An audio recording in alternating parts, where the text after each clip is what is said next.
Kalimutan mo na yang pride mo, bigyan mo si Miss Zhang ng pagkakataong humingi ng pasensya. Dito naman, puno ako ng pagtataka, Zuo Yu, anong pinagsasabi mo? Halika na, Mo Gong-an. Alam kong medyo nakakahiya ang matanggihan. Ngunit ngayong ikinwento na sa akin lahat ni Miss Zhang, huwag mo nang itago sa akin. Bilis, sabihin mo sa akin kung nasaan ka. Zuo Yu, ang tungkol sa amin ni Zhang Jing ay hindi tulad ng iniisip mo.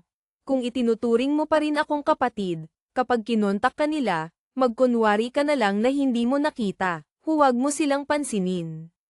Naramdaman ni Zuo Yu na hindi biro ang tono ng pananalita ko, naging seryoso rin ang kanyang ugali. Mo Gong-an, ano ba talaga ang nangyari? Natahimik ako sandali, ayaw ko pa ring ikwento ang mga pinagdaanan ko. Tutal, nakakahiya rin naman, hindi ba? Basta't ano man ang sabihin nila sa iyo, huwag mong pansinin, huwag kang maniwala. Kung talagang magbubusiness trip ka, gusto mong hanapin ako para mag-inuman, sabihin mo sa akin kung saan ka pupunta, sa mga sandaling iyon, ako ang hahanap sa iyo. Sige, naniniwala ako sa iyo. Pagkababa ng tawag, matagal na tiningnan ni Zuo Yu ang chat page kay Zhang Jing, sa huli ay pinili pa ring maniwala kay Mo Gong-an at isinara ang chat page. Naitanong na ba ni kaibigang Zuo kung nasaan si Mo Gong-an? Kaibigang Zuo, patuloy na nagtanong si Zhang Jing, ngunit hindi na sumagot si Zuo Yu. Bakit hindi na siya sumasagot sa mga mensahe? Posible kayang sinabi na ni Mo Gong-an ang totoo sa kanya. Isang mensahe na katatapos lang ay type ni Zhu Wanteng at akmang ipapadala ay agad na huminto.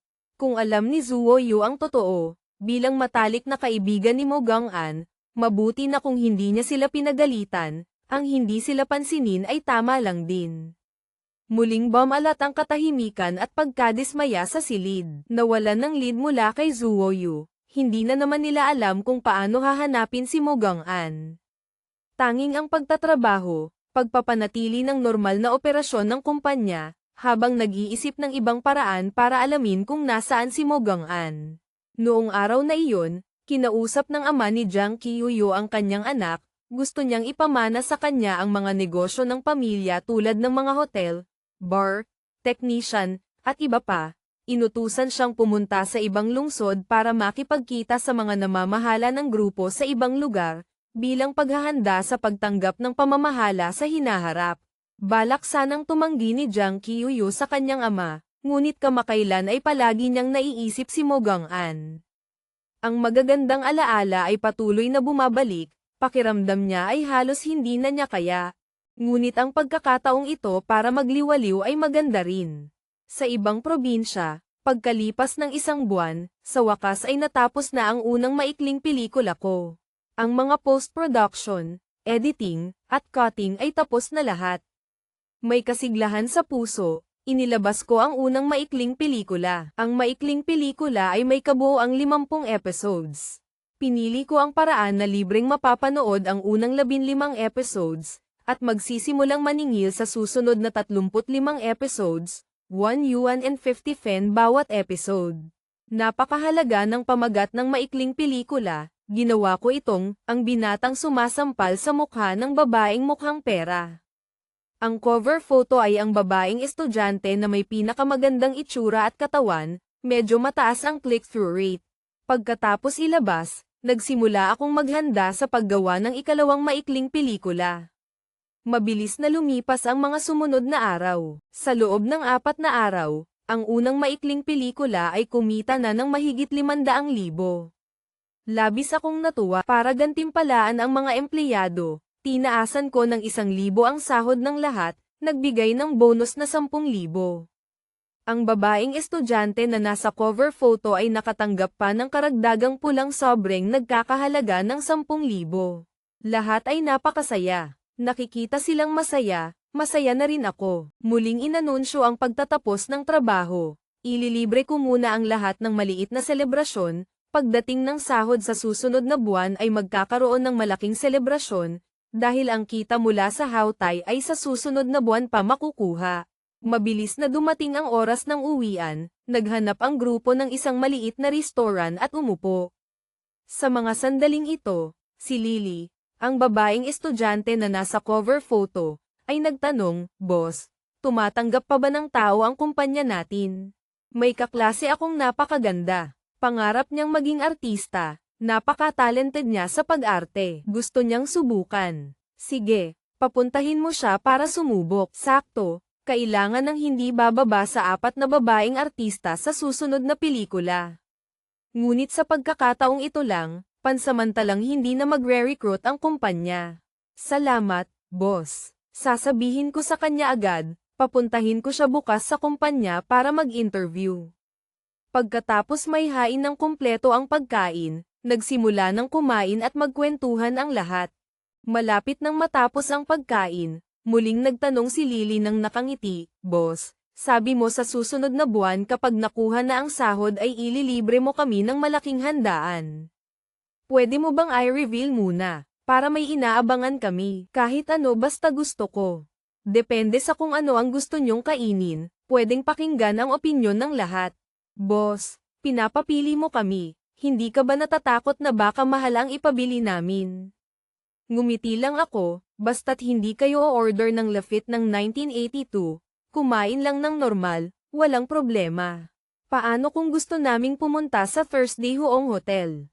Nang marinig ito, bahagyang nagbago ang aking itsura. Hindi sa hindi ko kayang ilibre, pangunahin ay dahil iyon ang hotel ni Jang Kyuyu. Kahit kumain lang doon ay ayoko. Sa lungsod, bukod sa Thursday Hoong Hotel, may iba pa bang 5-star hotel?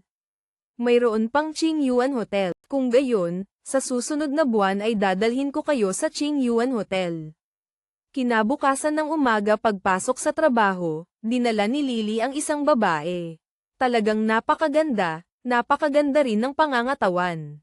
Kung makakapag-stay ang babaeng ito, pwedeng gawing bida agad. Pamilyar ka muna sa script.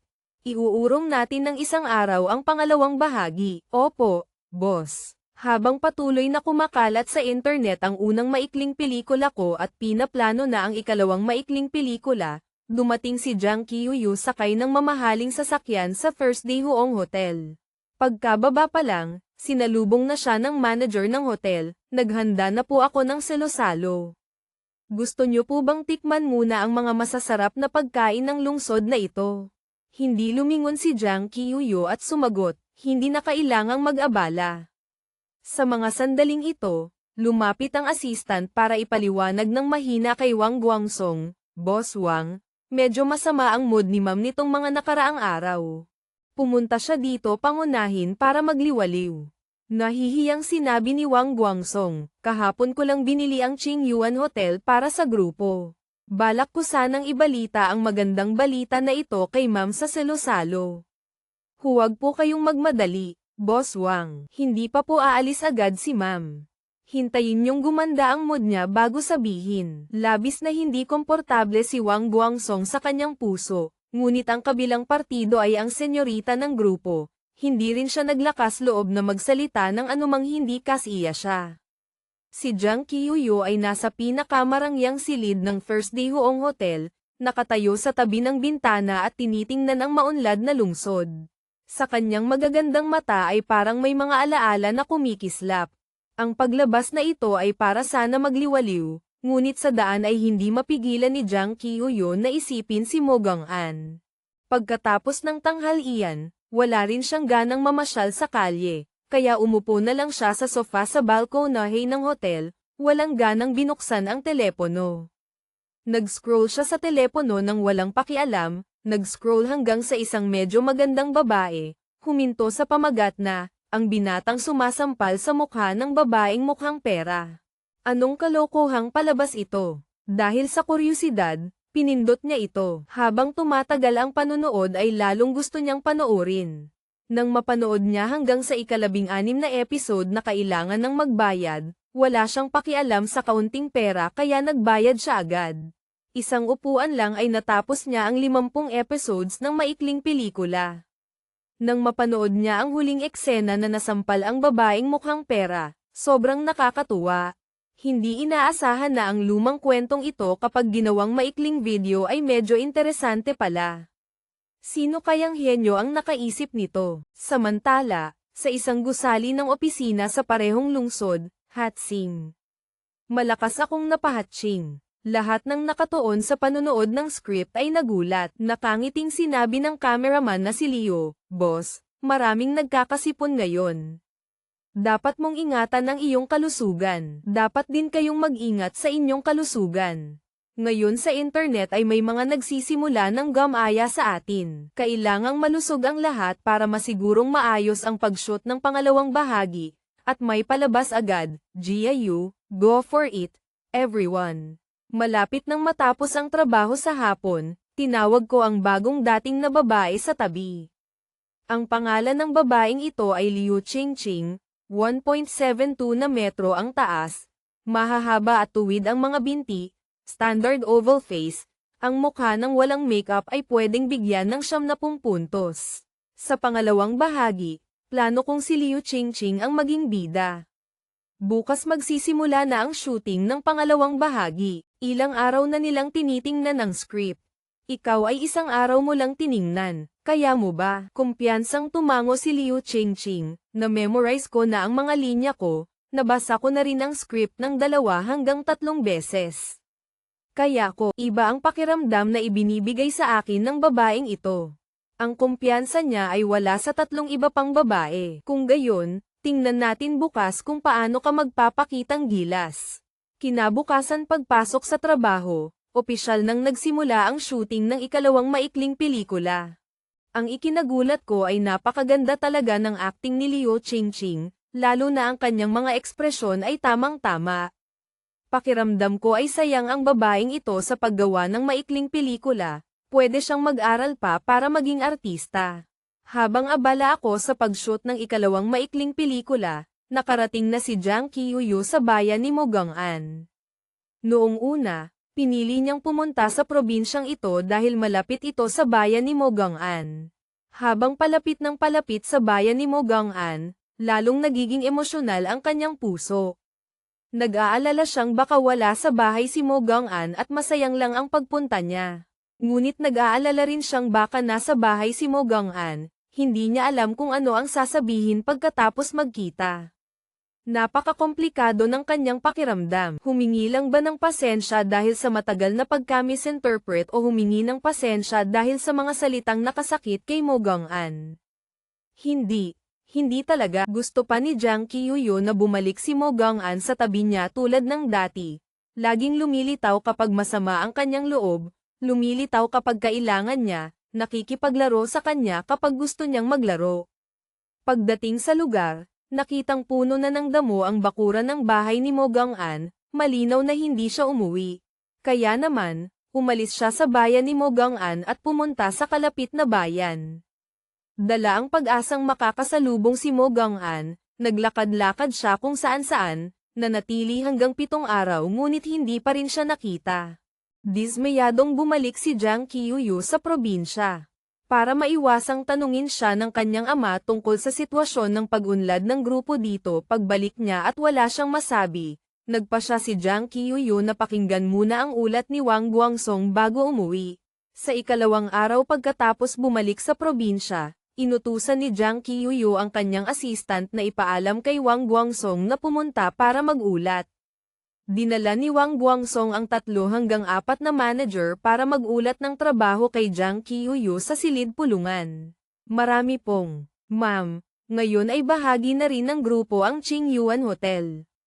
Ang namamahala sa Qingyuan Hotel, nang malaman niyang darating kayo, ay gustong-gusto kayong imbitahan sa Qingyuan Hotel para magsagawa ng inspection, at magpakita ng kaunting pagtanggap. Hindi ko po alam ang inyong schedule." Balak sanang tumanggi ni Jiang Qiuyu. Sa mga sandaling ito, mahinang sinabi ng assistant, "Ma'am, ang Qingyuan Hotel ay isang 5-star hotel, kapantay ng ating First Day Huong Hotel. Kung babalik po kayo nang hindi pa nakikita, kapag nagtanong po si chairman, baka mahirap ipaliwanag." Kumunat ang noo ni Jiang Qiuyu nang may inis, "Pagod na ako ngayon, bukas na lang tingnan." Sa kabilang banda, sa isang gusali ng opisina, pagkatapos ipamahagi ang sahod, lahat ng empleyado ay sumigaw at nagdiwang nang makita ang kanilang sahod. Mabuhay! Mabuhay! Bukas na ang release ng ating ikalawang short film. Bukas walang pasok. Magkita-kita tayo ng 10 ng umaga sa kumpanya. Dadalhin ko kayo sa Qingyuan Hotel para mag-almusal. Kinabukasan ng 10 ng umaga, dinala ko ang buong staff ng kumpanya sa Qingyuan Hotel. Samantala, sa First Day Huong Hotel, sumakay si Jiang Qiuyu sa kanyang pribadong sasakyan, patungo rin sa Qingyuan Hotel. Nauna kaming dumating sa Qingyuan Hotel. Pagkatapos pumasok sa hotel, pumili ako ng isang pribadong silid na nagngangalang Chang Xiangyi. Pagkatapos umorder ng ilang putahe, nagsimula akong magmasid sa 5-star hotel na ito. Sa mga sandaling ito, dumating si Jiang Qiuyu sa Qingyuan Hotel. Sinalubong siya ng may-ari ng Qingyuan Hotel kasama ang mga pinuno ng departamento sa pintuan. Maligayang pagdating po sa inyong pag-inspeksyon. Labis na hindi gusto ni Jiang Qiuyu ang ganitong eksena, inspection pa. Hindi naman ako leader. Titingin lang ako. Ituro nyo ang daan. Kaya naman, umakyat ang buong grupo sa silid pulungan sa pinakamataas na palapag ng Qingyuan Hotel. Sa mga sandaling ito, sa labas ng hotel ay may humantong isang sports car. Bumaba ang isang binatang may hako. Pagkatapos ay pumunta sa kabilang gilid ng kotse para buksan ang pinto. Fang, dito yun. Sasabihin ko sa'yo, ibang-iba ang hotel na ito sa iba. Mamaya pagpasok mo malalaman mo, mukhang medyo espesyal. Talaga bang kasing ganda ng sinasabi mo? Ang binatang nagmamaneho ay si Yan Jun, nagmula sa pamilyang real estate, tinatawag na Yan Xiao.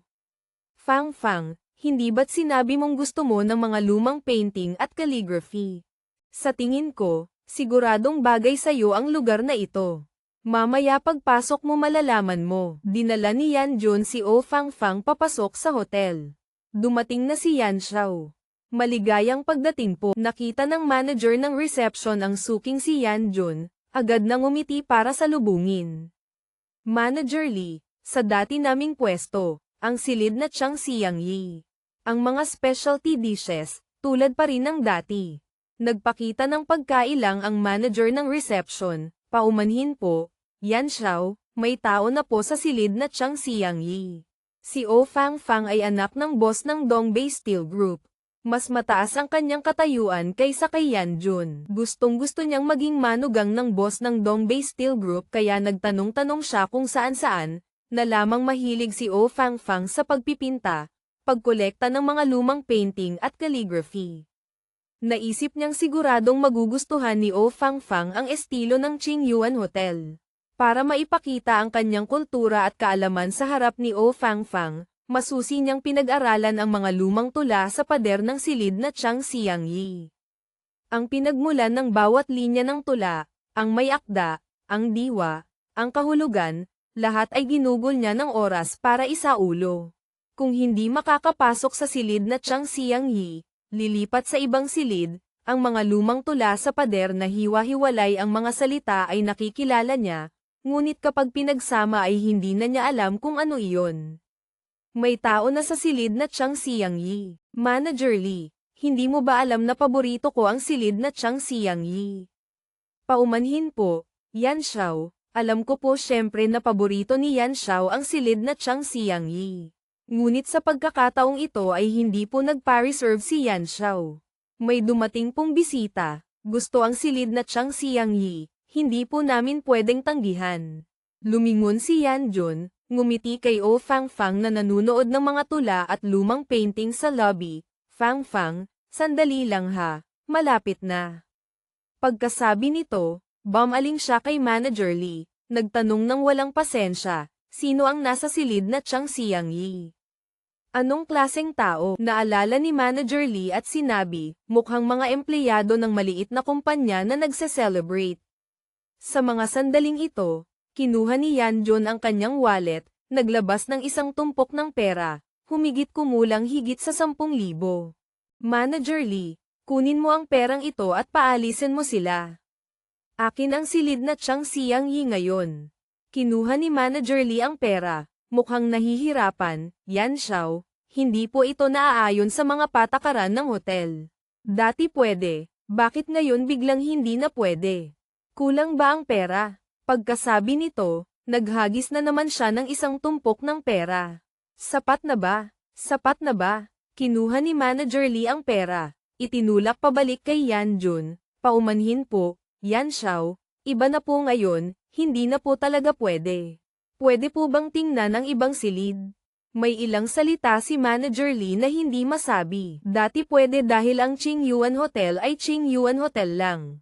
Ngayon, ang Qingyuan Hotel ay pag-aari na ng Jiang Group. Ang pinakamahalaga ay narito ngayon sa itaas ang senyorita ng grupo. Hindi siya naglakas loob na labagin ang mga patakaran ng grupo. Naisip ni Yanjun na sinasadya siyang pahirapan ni Manager Lee. Manager Lee, hindi nyo kayang paalisin ang mga tao sa silid na Chang Xiang Yi, hindi ba? Yan Xiao, hindi po talaga iyon tama sa mga patakaran.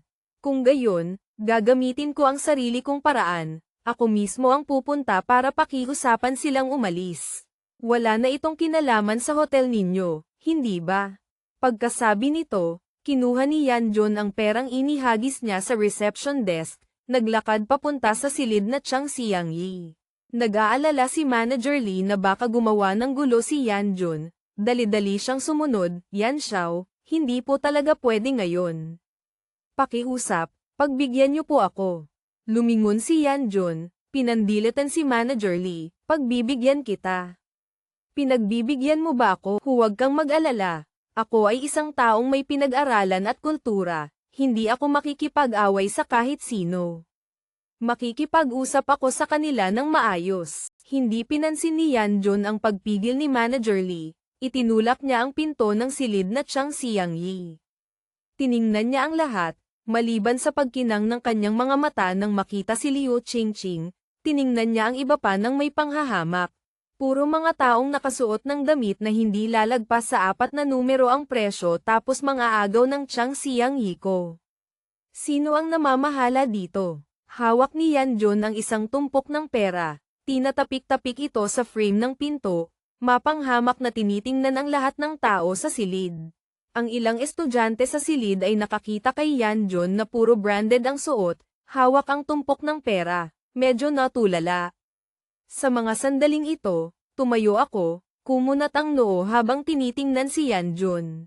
Bagamat hindi ko alam kung anong ginagawa ng taong ito, tamad din akong makipag-usap sa ganitong uri ng mayamang binata, tawagan lang ang mga taga-hotel para ayusin ito. Ngunit nang akma akong magsasalita, sumunod si Manager Lee at hamarang sa gitna ng lahat. Una ay nagsorry siya, taos puso po kaming humihingi ng paumanhin sa lahat. Nagkaroon lang po ng kaunting hindi pagkakaunawaan. Pagkatapos ay seryosong sinabi kay Yanjun, Yan Xiao, pakiusap huwag niyo pong istorbohin ang aming mga bisita. Kung magpapatuloy po kayo, mapipilitan po akong tumawag ng security.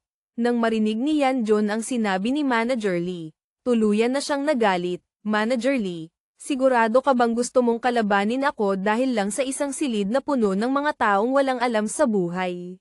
Tumawag ka ng security. Sige, tumawag ka. Kapag tumawag ka ng security ngayon, pagkatapos nito, ang mga kakilala ko ay hinding-hindi na magdadala ng kahit sino para kumain dito. Alam mo ba kung ano ang mas mahalaga? Siyempre alam ni Manager Lee ang impluwensya ng pamilya ni Yanjun. Nag-aalala rin siyang kung makakasamaan niya ng loob si Yanjun ngayon ay maaapektuhan ang kanyang performance sa hinaharap. Yan Xiao, pakiusap maniwala ka sa akin. Maliban ngayon, kahit kailan pwede. Tungkol naman sa dahilan, hindi ko po talaga pwedeng sabihin sa iyo. Pakiusap, unawain mo na lang po. Manager Lee, sinusunod mo ang mga patakaran ng hotel, nirerespeto kita. Ngayon gusto kong makipag-usap sa kanila ng maayos, pwede bang tumabi ka? Ayokong maistorbo kaya direktang sinabi ko, Manager Lee, ayaw naming maistorbo. Salamat. Nang marinig ito, kinuha ni Manager Lee ang kanyang walkie-talkie para tumawag ng security. Nang makita ang eksenang ito, namula ang mga mata ni Yanjun. Para maimbitahan si Oh Fangfang na kumain dito, ngayon ay gumugol siya ng maraming pagsisikap para lang maisaulo ang lahat ng tula sa silid na Chang Xiang Yi. Ngayon, paano niya sasabihin kay Oh Fangfang na hindi na sila kakain, lilipat na lang sa ibang lugar? o lilipat sa ibang silid at kapag tinanong ni O Fangfang ay hindi niya masagot. Manager Lee, naglakas loob kang tumawag ng security. Ako, si Yan Jun, ay nanunumpa sa langit na gagawin kong imposible ang buhay mo sa lungsod na ito. Habang si Manager Lee ay humihingi ng paumanhin kay Mo Gang-an at sa lahat, at tumatawag ng security para pigilan si Yan Jun, sa kabilang banda, si Jang Kyuyu, pagkatapos marinig ang pagpapakilala ng reception, ay nagpas siyang bisitahin pa ang ilang silid para kumuha ng litrato at maghanda ng bumalik sa Longdo para magulat sa kanyang ama. Dinala ng reception si Jang Kyuyu sa dining area, akmang ipapakilala ang mga espesyal na silid.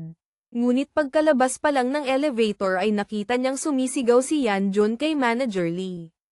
Nakita rin ni Manager Lee si Jang Kyuyu, agad na nakaramdam ng panlalamig sa likod. Sira na. Ganito ka, Syra. Kapag hindi naayos ng maayos ay mapapatawan ako ng multa ng reception. Sakto namang akmang gagamit si Manager Lee ng nagmamakaawang tono para pakiusapan siyang umalis muna. Nakita ni Yan Jun si Jang Kyuyu, nanlaki ang mga mata. Hindi lang dahil napakaganda niya kundi dahil ilang buwan na ang nakalipas, sumama siya sa kanyang ama sa Longdo para dumalo sa isang party at nakita niya si Jang Kyuyu doon. Malinaw niyang naaalala na noong panahong iyon, kasama niya ang ilang iba pang binata at dalaga mula sa alta sosyedad na tumatawag ng Ate Kyuyu, at pinagtatawanan ang isang tao sa harap ni Jang Kyuyu. Bagamat hindi niya alam kung sino ang pinag-uusapan, nakita niyang masaya ang lahat kaya nagdagdag din siya ng kung ano-ano. Ate Kyuyu, kailan ka pa dumating sa probinsya? Nakita ni Manager Lee sa tabi na kilala ni Yan Jun ang senyorita ng grupo, lihim siyang nakahinga ng maluwag. Parehong sina Yan Jun at Manager Lee ay hindi napansin, sa silid na Chang Xiang Yi, narinig ko ang tatlong salitang, Ate Kyuyu, at agad na kumunat ang aking noo. Pagkalabas pa lang ni Jang Kyuyu sa elevator, sa unang tingin ay hindi niya nakilala si Yan Jun. Ngunit nang tumawag ito ng Ate Kyuyu, naalala ni Jang Kyuyu, parang nakita niya ito sa isang party. Ngunit noong panahong iyon, kasama ni Yan Jun na ito ang grupo na nagsasalita ng masama tungkol kay Mo Gang-an, at ang taong ito ang pinakamalupit magsalita, inaatake ang pinagmulang probinsyano ni Mo Gang-an, sinasabing para lang siyang palaka na gustong kumain ng sisna. Naalala ni Jang Kyuyu at naramdaman niyang nakakadiri si Yan Jun. Sino ang Ate Kyuyu mo? Kilala ba kita? Boss Chen. Bakit nandito ang taong ito at sumisigaw? Hindi ba pinapahalagahan ng Qingyuan Hotel na ito ang karanasan ng ibang mga customer? Pinagpawisan ng malamig ang noo ni Boss Chen. Ang senyorita na ito ay umikot ng walang ngiti, ngayon ay galit pa. Hinding-hindi pwedeng bumalik ang senyorita sa Longdo nang may dalang galit. Manager Lee, anong nangyari? Mahinang ipinaliwanag ni Manager Lee kay Boss Chen. Si Yan Jun naman ay natulala. Ate Kyuyu, ako po ito. Nagkita na tayo sa party. Noong panahong iyon, sinabi pa ni Ate Kyuyu na kapag pumunta siya sa probinsya, ililibre ko si Ate Kyuyu. Malamig na tiningnan ni Jang Kyuyu si Yan Jun, anong kalokohan ang sinasabi mo? Boss Chen, ano ba talaga ang nangyari? Anong ginagawa ng taong ito dito? Pagkatapos malaman ang pagkatao ni Yan Jun mula kay Manager Lee, dahil sa paggalang sa kanyang pamilya, hindi rin pwedeng hindi siya bigyan ng kaunting mukha. Ma'am, madalas pumunta si Yan Xiao sa aming hotel, suki siya ng silid na Chang Xiang Yi. Ngayon ay nakalimutan ni Yan Xiao na magpa-reserve, may bisita na pumili ng silid na Chang Xiang Yi. Gusto ni Yan Xiao na pakiusapan ng ilang bisita na lumipat sa ibang silid, ngunit mukhang hindi masaya ang ilang bisita. Mamaya ay hihingi ako ng paumanhin kay Yan Xiao, aayusin ko para sa kanya ang isang silid na siguradong magugustuhan niya. Ang pananalita ni Boss Chen ay pumanig kay Yan Jun, hindi niya pinansin ang mapanghamak na tingin ni Jang Kyuyu kay Yan Jun. Hihingi lang ng pasensya sa kanya. Paano naman ang mga bisita sa silid na Chang Xiang Yi? Profesional ba ang training ng Qingyuan Hotel ninyo? Hindi malaman kung gusto niyang maging halimbawa sa Qingyuan Hotel o dahil ang pangalang, Chang Xiang Yi, ay nagpaalala kay Jang Kyuyo kay Mo Gang-an, nagpasya siyang siya mismo ang hihingi ng pasensya sa mga bisita sa silid, paumanhin po sa lahat, ang pagkakaroon ninyo ng hindi magandang karanasan ay responsibilidad ng hotel sa pagkakataong ito. Hindi pa natatapos ang huling salita, natigilan na si Jang Kyuyo. Natulala siya habang tinitingnan si Mo Gang-an na nakaupo sa silid na Chang Xiangyi, unti-unting namula ang gilid ng kanyang mga mata. Sa nakalipas na mahigit isang buwan, sinubukan ni Jang Kyuyo ang maraming paraan para hanapin si Mo Gang-an. Na-imagine niya ng hindi mabilang na beses ang eksena ng muling pagkikita, maraming beses nang nagpraktis sa kanyang isipan ng mga gustong sabihin kay Mo Gang-an. Ngunit ngayong nakita na niya siya, ang mga gustong sabihin ay natigil sa kanyang lalamunan, parang nawalan siya ng boses, hindi makapagsalita ng kahit isang salita. Hindi rin alam ni Jang Kyuyo kung bakit hindi mapigil ang tumulo ang mga luha mula sa gilid ng kanyang mga mata. Noon lang niya tunay na naramdaman, ang magkatinginan ng walang salita, tanging mga luha lamang ang dumadaloy. Gaano kalakas ang kasabihang ito? Lahat ng tao sa VIP room na Chang Xiangyi ay tumingin sa akin at pagkatapos ay tumingin kay Jang Kyuyo na basang-basa ng luha na may nagtatakang mukha. Ang napakagandang babae na parang isang diyosa ng yelo, bakit umiiyak nang makita ang boss namin? Anong nangyayari? Ang mga sumunod kay Jang Kyuyo, ang mga nakatayo sa pintuan ng VIP room na Chang Xiangyi, pati na si Yanjun ay pare-parehong natulala. Lahat sila ay sumunod sa tingin ni Jang Kyuyo papunta sa akin. Ngunit pagtingin sa akin, ang damit na hindi lalagpas sa 4 na numero ang presyo. Bagamat nakaupo sa pangunahing pwesto ngunit bukod sa medyo gwapo ay wala namang espesyal. Bakit siya tinitingnan ng senyorita? Owa pa na umiiyak. Hindi pa naman naririnig na may kasintahan ang senyorita. Tanging ang babaeng assistant sa tabi ni Jang Kyuyo ang nagulat nang makita ako. Bakit narito si director mo na nawawala ng halos 2 buwan? Ngunit hindi niya maintindihan kung bakit ganoon ang reaksyon ni Jang Kyuyo, umiiyak pa. Narinig niyang tinanggal ni Miss Zhu si director mo. Bagamat hindi sinangkay na sinabi ng senyorita nila ngunit may chismis na pinalayas nila si director mo. Nagkataong nagkita, bakit umiiyak? Bigla, may naisip na posibilidad ang babaeng assistant. Hindi siya makapaniwala habang pasimpleng tinitingnan si Jang Kyuyo at pagkatapos ay si Mo Gang-an. Hindi alam ni Jang Kyuyo kung bakit, nang makita niya ang aking kalmadong ekspresyon, nakaramdam siya ng kaunting takot sa kanyang puso. Sobrang nasaktan ba siya kaya ganoon kakalmado at estranghero ang tingin niya sa akin? Kapag humingi ako ng pasensya sa kanya, tatanggapin kaya niya? Si Jang Kyuyo ay ang senyorita ng pamilyang Jang. Dati, anuman ang mangyari ay hindi siya nag-aalala. Ngunit ngayon ay nag-aalala siya. Medyo nalilito siya. Hindi alam kung paano magsisimula. Nararamdaman niyang kailangan niyang gumawa ng isang bagay para ipakita sa akin na nasa panig niya ako. Kaya naman, tumalikod si Jang Kyuyo, malamig na tiningnan si Yanjun, gusto mong pagbigyan ka niya. Karapat-dapat ka ba, Boss Chen? Mula ngayon, ang silid na Chang Xiangyi ay magiging pribadong silid ni Mo Gang-an, hindi natatanggap ng ibang bisita.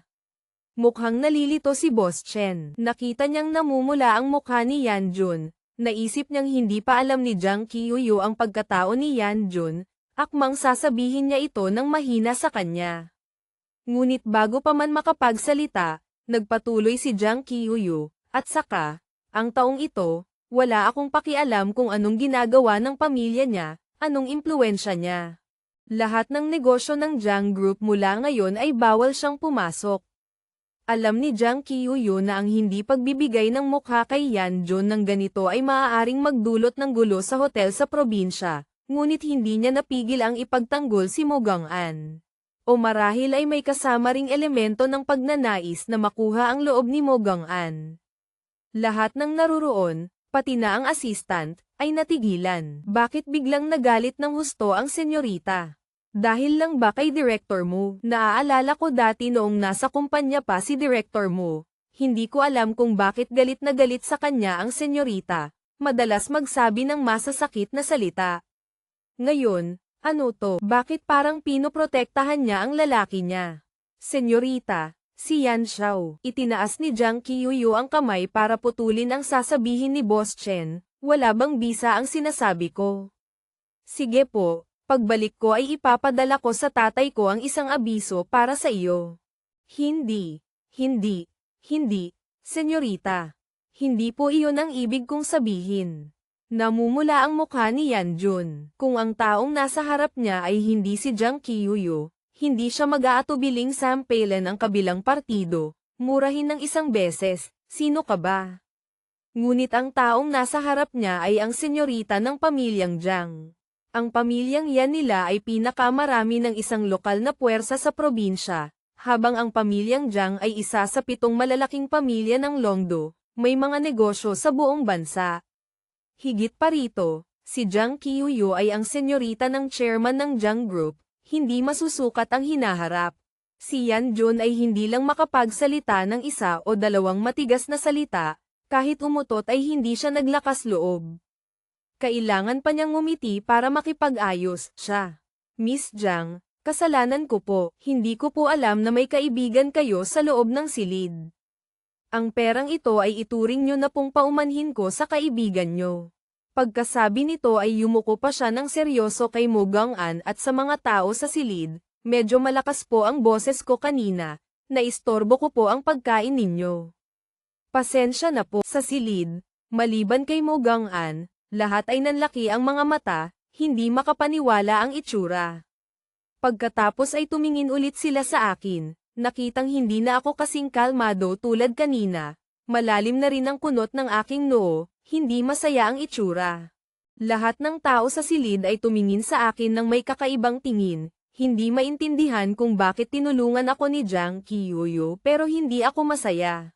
Sa kabilang banda, si Liu Qingqing ay medyo kalmado mula simula hanggang katapusan, ngunit ngayon ay naku-curious din siya tungkol sa relasyon ko kay Jiang Qiuyu.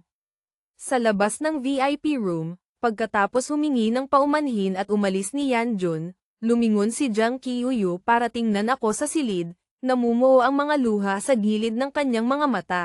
Nang makita ito, napabuntong hininga ako. Hindi ko alam kung paano nakarating si Jiang Qiuyu dito, at hindi ako naantig sa ginawa niya. Ayon sa karanasan sa nakaraang buhay, pagkatapos kong manhid dahil sa insidente ni Shiyong, dahil sa pagtanaw ng utang na loob kay Lolo kaya napilitan akong tiisin ang kahihiyan at patuloy na magtrabaho para sa kanila. Hindi na ako nakialam sa mga pribadong bagay nila, ngunit mukhang itinuturing talaga nila akong laruan. Ginamit nila ang kabutihan ko, niloko akong makialam sa mga pribadong bagay nila, sa huli ay hawak pa nila ang mga video na kinunan kasama ang mga kaibigan nilang makapangyarihan para pagtawanan ako. Ngayon, ang buong pangyayari sa VIP room na ito, may dahilan akong maghinala na ito ay isang script na inayos nila. Kung mahuhulog ako sa bitag, talagang sumama kay Jiang Qiuyu pabalik sa Longdo, ang haharapin ko ay ang walang awang pangungutya nila at ng mga kaibigan nilang makapangyarihan. Hindi na ako makikipaglaro sa kanila, at ayoko nang magkaroon ng anumang kinalaman sa kanila.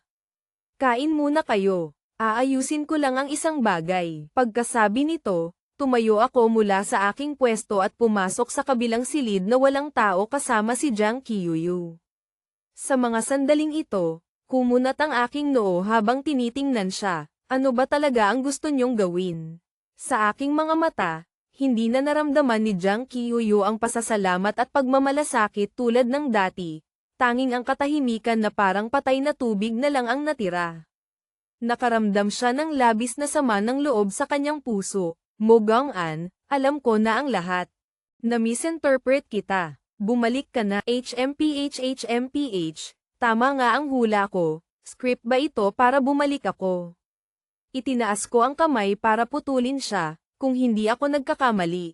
Noong araw na iyon sa underground parking lot, ikaw mismo ang nagsabi na kapag nasa tabi niyo ako ay parang may manyak na nagmamatsyag sa inyo. Tama ba?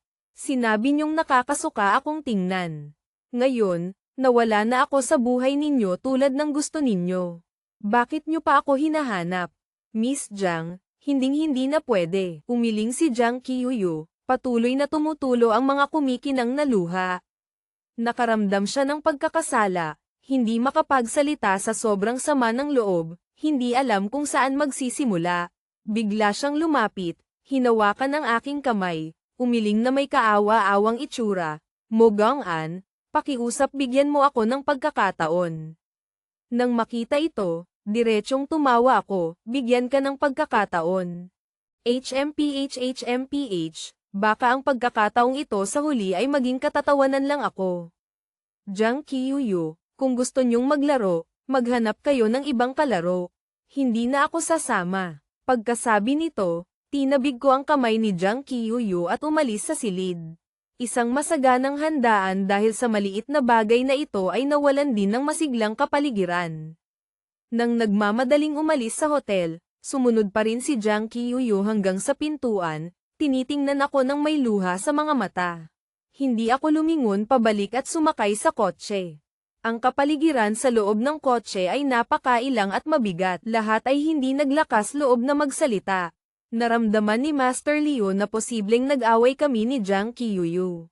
Mula sa pananaw ng isang taong may karanasan, mabait niyang gustong payuhan ako ng ilang salita. Boss. Ang mag-asawa na nag-aaway mula sa unahan hanggang sa dulo ng kama ay nagkakaayos din. Basta't hindi tungkol sa pangangaliwa, magkaintindihan lang ng kaunti ay lilipas din. Nang marinig ito, tiningnan ko si Master Leo at ngumiti. Sino ang nagsabi sa inyong mag-asawa kami? Wala kaming relasyon. Nang makita ito, lahat ng tao sa kotse ay natulala at nagkatinginan. Sa Longdo, palala ang sitwasyon ng kumpanya ni Zhu Wanteng. Dati ay mga manager ang nagre-resign, ngayon pati mga ordinaryong empleyado ay nagsisimula ng umalis. Bagamat alam niyang nagkamali siya kay Mo Gang-an, alam din niyang nagkamali siya sa ilang veteranong empleyado ngunit hindi niya kayang ibaba ang sarili para humingi ng tawad sa kanila.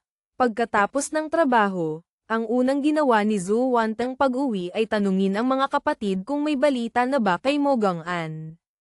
Nang malaman niyang wala pa ring balita sa kanya, umupo siya sa sofa, kumuha ng ilang pakete ng instant noodles, at nagsimulang durugin ang noodles para ilabas ang galit. Bandang alas 7 ng gabi, pagod na bumalik si Wang Xinyu sa bahay. Nang makita ni Zhu Wanteng si Wang Xinyu, sumunod siya. Nagrereklamo, Ate Xinyu, wala pa ring balita kay Mo Gang-an. At saka, marami na namang nag-resign sa kumpanya ko ngayon. Pakiramdam ko hindi ko na kaya. Nagsisimula na ring mag-resign ang mga dating empleyado sa kumpanya mo. Inimbestigahan mo ba ang dahilan? Paano ko malalaman? Ayaw na nilang magtrabaho. Nang marinig ito, umiling si Wang Xinyu. Ang biglaang pagre-resign ng maraming empleyado ay tiyak na hindi walang dahilan. Kamakailan, marami ring nag-resign sa kumpanya ko. Pribado kong inimbestigahan at natuklasan kong may problema ang bagong manager. Para makuha ang loob ko, sinadya niyang pilitin ang mga empleyado na mag-overtime, nagpapanggap na sobrang abala, pinipilit pa ang mga empleyado na sabihing voluntaryo silang nag-overtime dahil hindi pa tapos ang trabaho. Ang mga dating patakarang itinakda ni Mo Gang-an ay binaligtad niyang lahat. Kumpara ng mga empleyado ang dati at ngayon, sobrang laki ng pagkakaiba kaya nagsimula silang mag-resign. Naayos ko na ang problemang manager na iyon. Wanteng, bukas pumunta ka sa kumpanya at mag-imbestiga ng kaunti. Baka may katulad na sitwasyon din sa kumpanya mo. Pagkasabi nito, tinawagan niya ang 4 pang ibang senyorita, kahit may katulad na nangyari sa kumpanya niyo o wala, mas mabuting suriin bukas. Hindi ba sinabi ni Qiuyu sa grupo na babalik siya ngayong hapon? Bakit hindi pa siya bumabalik? Medyo nag-aalala si Wang Xinyu kaya kinuha niya ang telepono para tawagan si Jiang Qiuyu. Sa presidential suite ng Thursday Huong Hotel, nakayakap sa tuhod si Jiang Qiuyu habang nakaupo sa tabi ng bintana, naninikip ang puso. Hindi naniwala si Mo Gang-an sa sinabi niya, hindi siya binigyan ng pagkakataong humingi ng pasensya. Ano ang gagawin niya? Tumawag ang assistant, Senyorita, kumain po kayo ng kaunti. Hindi nagsalita si Jiang Qiuyu, direktang ibinaba ang tawag. Masama ang pakiramdam niya, walang ganang kumain. Kakalagay lang ng telepono sa tabi, bigla itong tumunog ulit. Ngayon ay sobrang gulo ng isip niya, ayaw niyang makipag-usap sa kahit sino. Kinuha niya ang telepono para sana patayin ngunit nakita niyang si Wang Xinyu ang tumatawag. Noon lang niya naalala na nangako siyang babalik sa Longdo ngayon ngunit hindi siya bumalik. Higit pa rito, hindi pa niya nasasabi kay Wang Xinyu ang tungkol sa pagkikita nila ni Mo Gang-an. Ate Xinyu, sa kabilang linya, narinig ni Wang Xinyu na may hindi tama sa boses ni Jiang Qiuyu. Qiuyu, sabi mo babalik ka ngayon, bakit hindi ka pa bumabalik? May nangyari ba? Natahimik sandali si Jiang Qiuyu. Ate Xinyu, nakita ko na si Mo Gang-an. Si Wang Xinyu na nasa Longdo ay biglang napatayo. Nagulat ang lahat ng iba pa. Ate Xinyu, anong nangyari? Ayos lang ba si Qiuyu? Tumango si Wang Xinyu, ayos lang si Qiuyu. Nakita na niya si Mo Gang-an. Sa mga sandaling ito, lumapit silang lahat. Nasaan si Mo Gang-an? Ate Xinyu, bilisan mo, tanungin mo si Qiuyu. Direktang inilagay ni Wang Xinyu sa speakerphone. Qiuyu, kasama mo ba si Mo Gang-an?